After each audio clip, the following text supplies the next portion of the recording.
regreso Jimmy Sion Collazo y Fabiola Guardado de la Iglesia Discípulos de Cristo en Barrio Sonadora de Guaynabo. Y esta lección pues la tiene a cargo la hermana Fabiola. Buenas tardes, hermanos, y pues la lección que estamos viendo hoy se llama Sabiduría que sorprende y ofende. Desde el título ya nosotros sabemos que vamos a tener una clase un poco complicada, ¿verdad? Y se basa en Marcos del capítulo 6 del 1 al 6. Sin embargo, entiendo yo, ¿verdad?, que también tenemos que retomar Lucas, el capítulo 4 del 16 al 30. ¿Por qué? Bueno, el mismo expositor nos lleva durante toda la lectura a que vayamos a los dos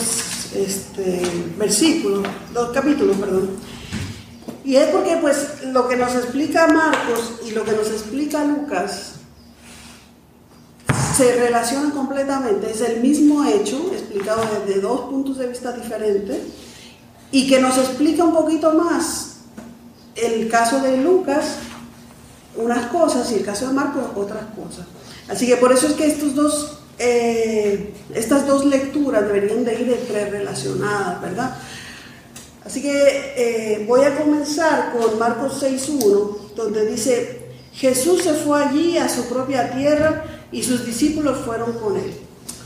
Y entonces un poquito hacia atrás, en Marcos 5, Jesús acababa de pasar, ya tenía un ministerio bastante formado, tenía a sus discípulos consigo, acababa de sanar ¿cómo se llaman las palabras? Perdón. Acababa de sanar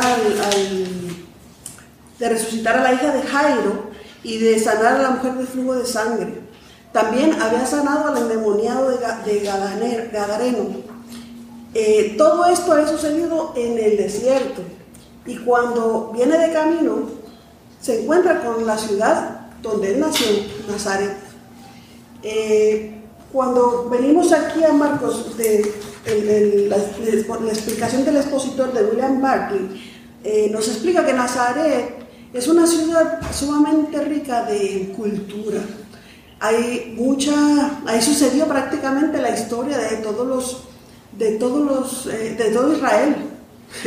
Si cuando te vas a caminar hacia los montes, estuvieras hacia el fondo, verías múltiples cosas que explica inclusive la Biblia en otros pasajes bíblicos. Así que es un lugar rico de historia y rico de comercio. Ahí se daba mucho comercio, llegaba mucha gente de muchos lugares. ¿Qué sucede en ese lugar? En ese lugar creció Jesús y vivió ahí durante sus primeros 30 años, ¿se entiende, verdad? ¿Por qué? Porque se entiende que su padre murió joven, se entiende que tuvo que hacerse cargo de la educación de sus hermanos, ¿verdad? De hermanos de los que habla Marcos. Y que pues obviamente tuvo que quedarse en Nazaret por más tiempo de lo normal que un joven quedaría, ¿verdad? Acabamos de ver en la lección anterior, cuando habla acerca de Jesús que tenía un Jesús de 12 años, que va a Jerusalén en la Pascua, ¿verdad? Y en este momento ya estamos viendo a un Jesús que ya está prácticamente terminando su ministerio. Se fue como un profeta, se fue como un carpintero de Nazaret y está regresando como si fuese un profeta, ¿verdad? Que tiene sus discípulos a los cuales enseña, ¿verdad? Así que ese cambio completamente es un cambio que históricamente no se da de la misma manera que como se daba en lo normal. Cuando una persona se iba a convertir o iba a estudiar para ser profeta, eso tardaba muchísimos años. No era algo que se daba como en el caso de Jesús, en 2 años ya estaba de regreso prácticamente. Así que se iba, estudiaba con los eruditos por muchos años y regresaba después con cierta situación, ¿verdad? Pues lo que estamos viendo en este caso es un Jesús que regresa rápidamente, regresa con muchos milagros en su haber, digámoslo así, y también regresa con sus discípulos. O sea, ya llega, digamos, con un camino sumamente ampliamente andado. Para la gente que estaba recibiéndolo en Nazaret, pues eso era algo como que increíble, o sea, algo nuevo, algo que no se daba normalmente, era algo raro, una forma de comportarse rara. Llega el sábado y él se presenta en la sinagoga, ¿verdad? Nos dice aquí el capítulo 2. Se presenta en la sinagoga, dice aquí, y comenzó a enseñar en la sinagoga y muchos oyeron a Jesús y se preguntaron admirados, ¿dónde aprendió tantas cosas? ¿De dónde ha ido a sacar esta sabiduría y los milagros que hace? ¿No es el carpintero, hijo de María y hermano de Santiago, José, Judas y Simón? ¿Y no viven aquí sus hermanas también entre nosotros? Esta pregunta es lo que nos lleva, es a que a veces cuando nosotros estamos en una congregación y tenemos hijos de nuestra congregación y los vemos jovencitos y vienen a querer explicar o a querer predicar, hay organizaciones o hay iglesias que eso no lo reciben bien, que reciben, dicen, no, este está diciendo esto porque es jovencito, ¿verdad? Y a lo mejor, o dicen, ay, mira, fíjate, él hasta habla bien, o sea, en cierta forma, de forma despectiva, ¿verdad? Y esto era lo que estaba aconteciendo. No sé, Jimmy, si tú tengas algún otro ejemplo, ¿verdad? De algo que tú veas en alguna iglesia donde se dé una situación similar a esta.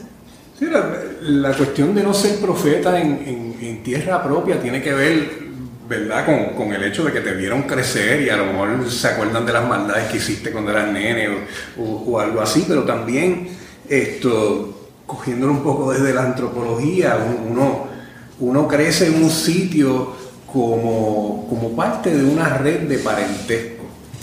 Uno tiene toda su parentela y muchas veces en los pueblos, pues no creo que esto pase en Sonadora ni en Dorado, pero muchas veces hay rencillas o tensiones entre grupos en el mismo pueblo, y entonces a lo mejor puede haber un grupo que se convierte en una cosa política, un grupo que tú fuiste de los de ellos, pero entonces, como vamos a ver, van a querer que tú les resuelvas también con privilegio, entonces el otro grupo puede estar totalmente opuesto a lo que tú digas, sencillamente porque eres de los de allá. Así que todo eso puede darse en un pueblo chiquito como Nazaret. Correcto. Pues esto se estaba dando en esta situación, ¿verdad? Y cuando Jesús llega, no es bien recibido. No es bien recibido por lo que acabamos de hablar.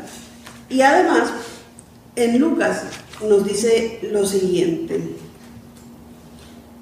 Dice, conforme a su costumbre se levantó a leer y dio el libro del profeta Isaías, y habiendo abierto el libro, halló un lugar donde estaba escrito, el Espíritu del Señor está sobre mí, por cuanto me ha ungido para dar buenas nuevas a los pobres, que ha enviado a sanar a los quebrantados de corazón, a pregonar libertad a los cautivos y vista a los ciegos, a poner en libertad a los oprimidos, a predicar el año agradable del Señor. Y enrollando el libro, lo dio al ministro y se sentó. Esta historia que nos está contando Lucas obviamente tiene otro trasfondo y tiene otra clase específica, ¿verdad? Pero prácticamente lo que hizo en esa sinagoga Jesús fue hablar de su ministerio y de cómo es que ese ministerio estaba explicado por Isaías muchos siglos atrás, ¿verdad? Cuando habla aquí acerca de que se sentó, nosotros pensaríamos, pues ya, dijo lo que tenía que decir y se sentó, ¿verdad? Pero en realidad los maestros explicaban sentados. Así que por eso es que acá en Juan, cuando dice, aquí más adelante, dice, los ojos de todos en la sinagoga estaban fijos en él, porque estaban esperando que empezara a enseñar, ¿verdad? Y les dijo, comenzó a decirles, hoy se ha cumplido esta escritura delante de vosotros. y todos daban buen testimonio de él y estaban maravillados de las palabras de gracia que salían de su boca. Hasta ahí estaban contentos, estaban ávidos escuchando lo que él estaba diciendo, ¿verdad? Pero cuando empezaron a hablar, como dice aquí en Marcos, ¿no es este el hijo de José? Él les dijo, sin duda me diréis este refrán, médico, cúrate a ti mismo. De tantas cosas que hemos oído que se han hecho en Capernaum, haz también aquí en tu tierra. Él está diciendo, ustedes me van a decir, de tantas cosas que yo he hecho en Capernaum, aquí en tu tierra, te esperamos que hagas más. Echa para acá. Y él añadió, de cierto os digo, que ningún profeta es acepto en su propia tierra. Y en verdad os digo que muchas viudas había en Israel en los días de Elías, cuando el cielo fue cerrado por 3 años y 6 meses. Y hubo un gran hambre en toda la tierra, pero ninguna de ellas fue enviada Elías, sino a una mujer viuda de Sarepta de Sidón. Y muchos leprosos también había en Israel en tiempos del profeta Eliseo, pero ninguno de ellos fue limpiado sino Naamán el sirio. ¿Qué es lo que Jesús estaba diciendo? No tienen ningún privilegio, solo voy a tratar igualito. Voy a tratar igualito, exactamente. Entonces la iglesia y la sinagoga se llenó de ira y se levantaron y lo echaron fuera de la ciudad. A eso es a lo que Isaías Narváez nos dice aquí, que la sinagoga lo trató con desprecio, ¿verdad? Y lo trató de sacar del pueblo. Así que el refrán del que queremos hablar en esta lección es: en todas partes se honra a un profeta, menos en su propia tierra, entre sus parientes y entre su propia casa. Jimmy, ¿qué tú entiendes por eso? Pues eso de que es que al profeta se le tiene que recibir como mensajero de Dios, se tiene y se tiene que estar, uno se tiene que enfocar en lo que la persona dice. Y entonces, pero si esa persona, ¿verdad?, que a fin de cuentas es un mensajero, si a esa persona tú la estás ubicando ya de tal familia, de este es el nene, este es el hijo de tal, el hermano de tal, pues ya tú no estás, ya todo eso viene por encima de lo que la persona diga y lo filtra y puede cancelar, en muchos casos va a cancelar que tú recibas ese mensaje como es, porque ya tú los ves, no, si este viene por esta línea, pues ya tú sabes quién es, supuestamente, y es un impedimento. Sí. Pensándolo acá, ¿verdad? El hecho de que nosotros a veces catalogamos a la gente o la clasificamos, ¿verdad? Nos impide en muchos momentos recibir bendición. No, eso lo está diciendo él porque es de los riquitos. Eso me lo decían a mí en México y yo no tengo nada de rica. Eso lo dice ella porque nunca ha tenido este problema con su marido. También lo he escuchado. Y hace que nosotros a veces cataloguemos ciertas circunstancias cancelando la bendición de Dios. Y eso lo vemos aquí en el capítulo 5, ¿verdad? Donde dice el texto: no pudo hacer allí ningún milagro, aparte de poner las manos sobre pocos enfermos y sanarlos. Y él estaba asombrado porque aquella gente no creía en él. Aquí la lectura nos está trayendo conceptualmente el hecho de que la fe mueve montañas, ¿verdad? El Señor lo dice, si tu fe fuera del tamaño de una semilla de mostaza, moverías esta montaña.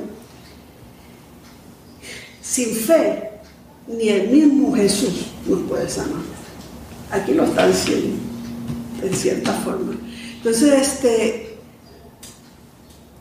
cuando nosotros estamos en circunstancias difíciles, ¿verdad? nos damos cuenta que pues si tuviésemos fe, podríamos entender o ver que Jesús mismo nos puede sanar, ¿verdad? Si no la tenemos, pues no.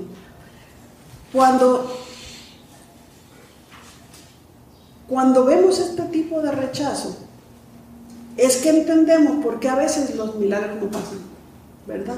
Entonces, no sé, Jimmy, pero yo por lo menos he tenido muchas experiencias de tratar de hablar de Dios en lugares donde no vamos a poder sembrar, donde el lugar no es el propicio para hablar de circunstancias de Dios, y eso cae en tierra árida y no florece. ¿Por qué tú entiendes que nosotros a veces rechazamos la sabiduría de Dios? Bueno, yo creo que podía hacerse una lista por interés, porque a mí me interesa seguir con el negocio que tengo, o me interesa tener más beneficios materiales. Muchas veces puede ser por miedo.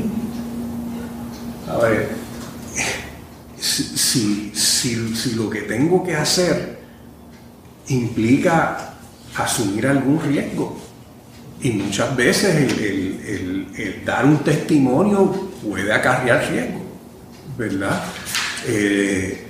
Muchas veces las cosas que uno tiene que hacer para salvar hasta la vida propia puede implicar que te arriesgues en algo, ¿verdad? Pero el miedo te aguanta, o el orgullo. No, yo no puedo pasar, a mí no me pueden ver allí, cualquier cosa.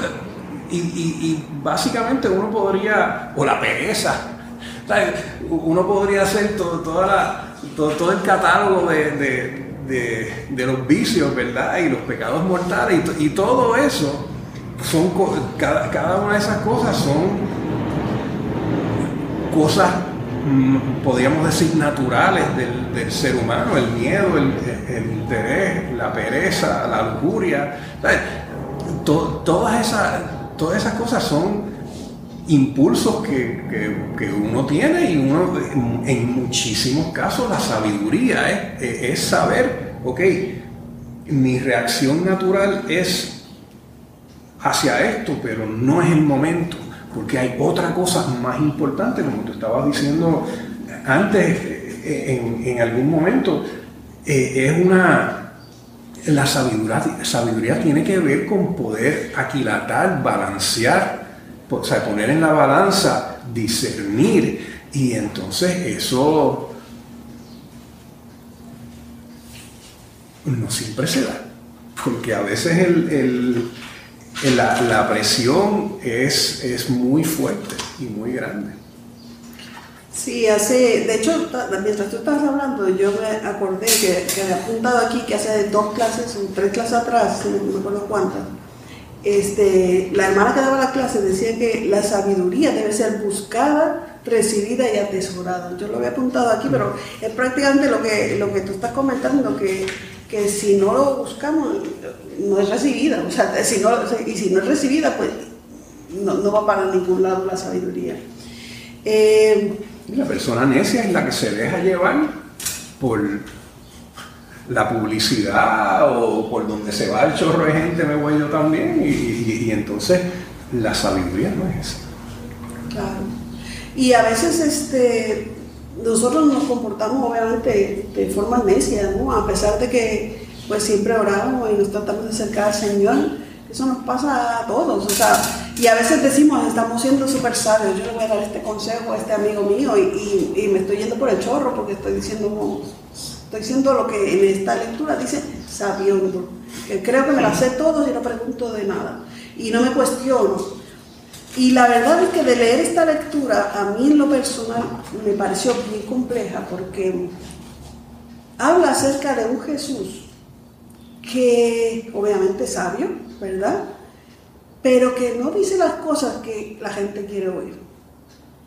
Y se ve eso reflejado en múltiples lugares en las lecturas, en toda la Biblia, donde llega a la casa de alguna persona a comer, invitado a comer, y es el invitado y ofende al comensal o ofende al dueño de la casa. Se ve en las lecturas. Ahora, esto no significa que nosotros vamos a tener que salir y ofender a primero que encontremos, a mi punto de vista, ¿verdad? Es un reto.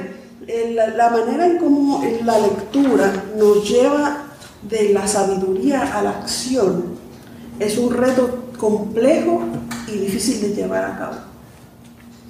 Porque como iglesia estamos llamados, ¿verdad?, a ayudar a decir las cosas a nuestros hermanos, a ayudar a que no caigan en pecado, a ayudar a que no estén en ciertas situaciones, pero también es complejo, es difícil, porque esa otra persona debe tener los ojos abiertos y esperar para poder escuchar y decir, sí, tiene razón, debo cambiar. Y a veces esa situación no se da. Entonces, el reto que pone la lección es cuándo hablar y cuándo callar. ¿Tú entiendes que la sabiduría también se da en momentos de silencio, cuando nosotros callamos? Claro que sí, claro. ¿Y tienes algún ejemplo que podamos palpar de eso? Tú tienes que...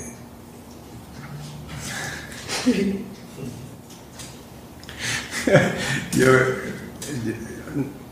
recuerdo un pastor que estuvo en Sonadora, creo que me acuerdo el nombre, pero mejor no lo digo, que se encuentra con un hermano de la iglesia y el hermano está con una señora, pues, ¿verdad? Elisa, y dice, esta es su mamá. No, es mi esposa. Entonces, ¿para qué abrir? Y hay ejemplos más serios de ese tipo de dejarse llevar por el momento, por lo primero que te viene a la mente. Y pues ahí es que viene el discernimiento, ¿verdad? Yo en el salón de clase, si alguien dice una cosa que está bien mal, yo no voy a decir... y es una... Porque sobre todo en lo que pueda herir, o sea, uno tiene que tener mucho cuidado.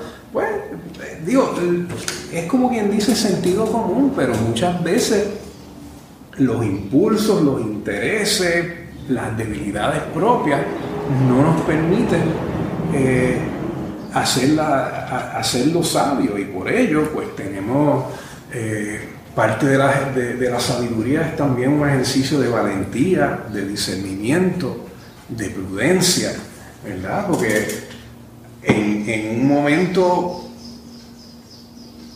tú tienes que decir algo porque si no vas a ser cómplice o va a suceder algo que tú pudieras haber evitado. En otros momentos es lo contrario, lo que tienes que cerrar el pico. Y ahí es que la sabiduría, que en parte pueden darte los años, pero no necesariamente.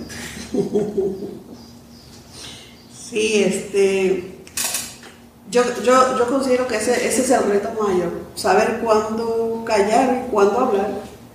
Y obviamente Jesús es nuestro ejemplo. Él sabía cuándo callar y cuándo hablar, a pesar de que lo persiguieron, ¿verdad?, intentando matarlo. Él sabía que él se iba a salir bien de ahí y conocía perfectamente el área como para poder decir, mira, yo voy a salir bien de aquí y esta gente tiene que escuchar que no lo voy a tratar diferente.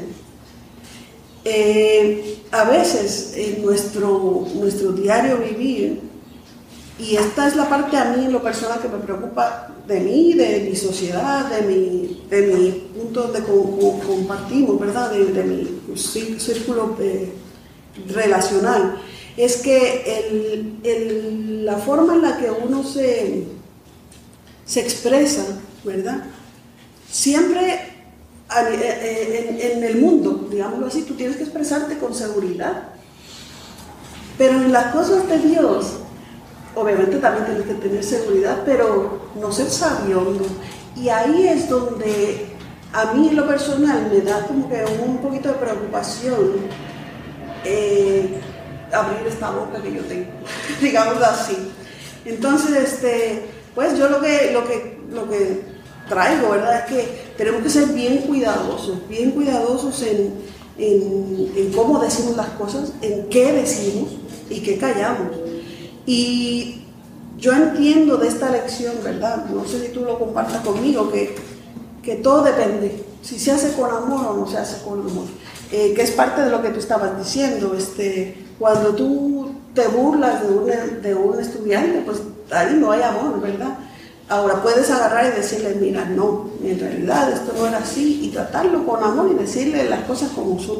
A mí en lo personal, una persona muy querida me hizo una observación bien interesante y me trató con amor, y al mismo tiempo yo me quedé como que, ¿habrá estado hablando de mí?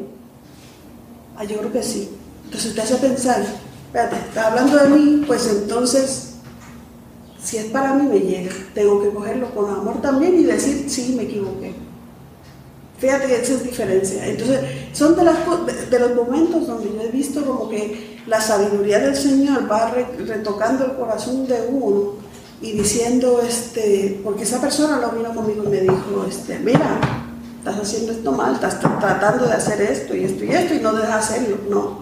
Él me dijo, hay ciertas personas que piensan que esto es lo correcto. Anda, yo pensaba que eso era lo correcto. Me lo dijo a mí, ¿me entiendes? Era una forma de decirlo con amor que me estaba guiando por el camino correcto. Y tengo muchos ejemplos de gente que con amor me han dirigido. Yo tengo una déficit de atención, hiperactividad recalcitrante. Y yo me acuerdo que Norma, que tú la conoces, es una hermana de la iglesia, me traía libros y me decía, toma, te regalo este libro de la déficit de atención. Yo no soy déficit de atención, ¿para qué me regalan esto? Hasta que no lo leí dije, yo, caramba, necesito ayuda. Pero son ejemplos de cómo podemos tratar con amor a nuestro hermano para que esté mejor en su vida, para que adquiera más sabiduría, para que llegue más al Señor, donde no lastimemos corazones. De verdad, a mí me preocupa a veces mucho las iglesias cuando lastiman corazones por querer ser tajantes con sus estructuras y dañamos a nuestros hermanos sin querer, pensando que como nosotros tenemos la verdad absoluta y plena, eso es lo que nosotros creemos y eso es lo que está correcto, él tiene que dirigirse correctamente. Entonces, en cierta forma, pues hay que encaminar esa forma de hablar, esa forma de creernos y ser como que más sabios, ¿verdad? Buscar más de Dios. No sé si tú tengas un ejemplo que quieras compartir. Que el principio de la sabiduría es el temor a Dios, y el temor a Dios es lo que te podría ayudar a verte en tu justa perspectiva como alguien que no es mejor que más nadie. Y el problema, ¿sabes? Tú hablas de las iglesias, yo pienso en las escuelas, ¿sabes? Si sumáramos el daño que han hecho escuelas a gente joven, diciéndoles que valen menos porque no se memorizaron eso, porque no se quedan quietos. A ver, es una cosa horrible, hasta casi genocida. Y es una cosa que las instituciones, como las iglesias y las escuelas, tienden a ser hasta más necias que los individuos y nos llevan por su estructura, por su rigidez, porque todo el mundo tiene que andar por aquí, porque esta es la norma, pues llevan a conductas bien necias. Y yo creo que por eso es que yo siempre creo que tenemos que mirar nuestras instituciones para preguntarnos si de verdad estas instituciones no es el presidente, ni el pastor, ni el maestro, ni el principal. Puede haber, de la manera que todo está montado, fuerzas que lo impelan a esas personas a conductas que realmente son necias, que son destructivas. Y pues vamos a nuestra situación de cambio climático. ¿Y cuántas fuerzas tenemos ahora que casi nos obligan a consumir más combustibles fósiles? ¿Qué tú puedes comprar que no esté envuelto en plástico ya? ¿Y a dónde va a parar ese plástico?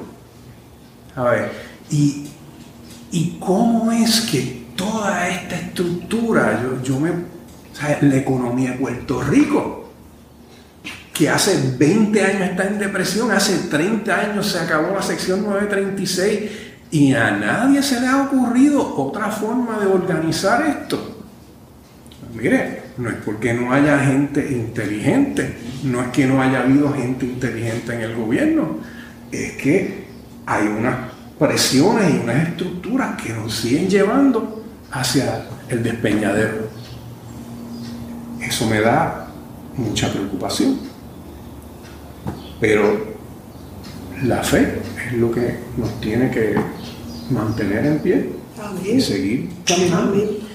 Pues así como en esta lectura nos habla acerca de la fe y de que tenemos que estar abiertos para recibir la sabiduría y que no debemos no solamente no rechazarla, sino apreciarla y traerla con nosotros a nuestro corazón.